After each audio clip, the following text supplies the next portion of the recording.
Well, the first thing is that most people in Scotland, I believe, certainly the people here and from what we heard in the pub here, like to be British and Scottish, and we've got I think everybody really has got a real understanding of what it means to be Scottish in Britain.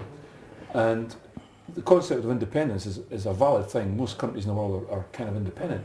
We are independent in the UK, that's how we look at it. But independence for Scotland itself is a valid topic. But what happened when the SNP got into power and then they won the next election and got a mandate for a referendum, they started to wind up this thing that, all our problems are due to Westminster. Nothing about our own situation, our own people and our own education system. It was all to do with Westminster, and just to get division, to get people fired up to vote to leave, that was the first thing. Then they came out with a campaign that wasn't telling the truth to people about the EU, about the pound. We wouldn't get the pound. About our economy. They said the oil price was going to be $100 a barrel or 110, I can't remember. 20, yeah. The next year the oil price plummeted, as it does. It's done 4 or 5 times in my lifetime. So their campaign was based on division, and there was a lot of, despite what you hear Nicola Sturgeon saying, there were some horrible things going on in Scotland and horrible things said. Families broken up, friendships broken up. So their campaign was horrible. And it got to the point where it looked like they would win, and then at the end of the day people rallied round and it was 55-45. And then since then, we've had 12 years of them in power in Scotland. The education system has plummeted, used to be the best in the world, it genuinely has plummeted.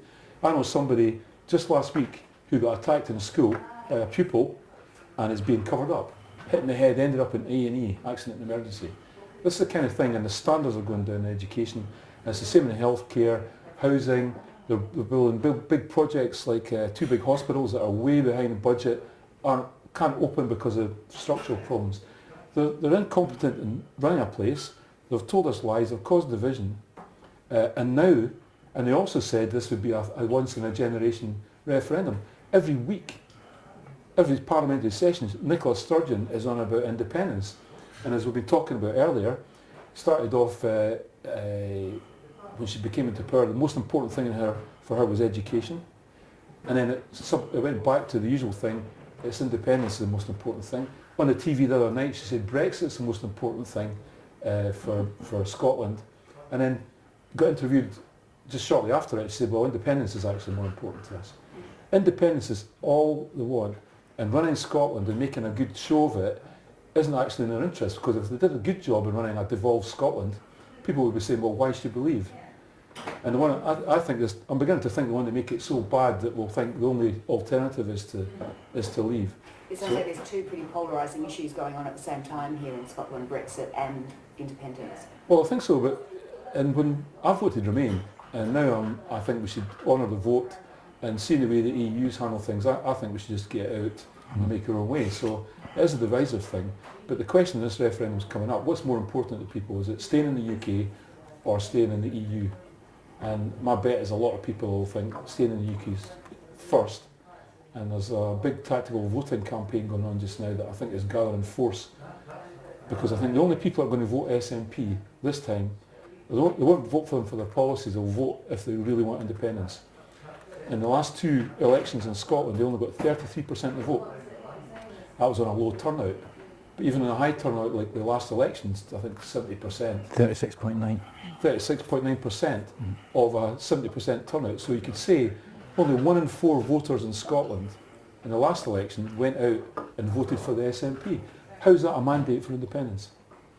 So I don't think they've got a mandate, and I think they're killing this country by going on and on and on about it. And there's a lot of people like me, to the point where I've gone and started an organisation with some other people to campaign against it, and mostly to campaign. There was an election in 2021, Scottish Parliament elections, and if they win that, they will try and get a mandate for a referendum, even though the anti-SNP vote will be higher. So we're trying to make sure that the political parties, opposition parties, start working together to form a government, to win this election, and form a government that will sort Scotland out. That's and if the SNP does very well in this election, what happens then in your view? Well, what do you mean by very well? Is it number of seats or number of votes? If it's number of seats, that's not a mandate. As Donald said earlier, in the independence referendum, there were 32 local government regions in Scotland. 28 voted to stay in the UK. The 45% of the people voted. A general election referendum, if they get 30 seats and 39% or 37% of the vote, a referendum is on votes, it's not on seats. So if they only get 37% of the actual total votes in Scotland, it can't be a referendum. And what I don't understand is why the opposition parties don't raise this more. They seem to be falling into the trap of seats won rather than votes won. And if the ultimate outcome of Brexit is the breakdown of the United Kingdom, what does that mean for the people of the United Kingdom, in your view? I think it will. The UK is 4 countries, and I think it will become England, and there'll be borders between Scotland and England, Scotland and Ireland to an extent. It'll kill me. I'll probably move to England, and a lot of people do the same thing. We don't want to live. I feel more Scottish living in England than I would in Nicola Sturgeon's independent Scotland. That's the truth.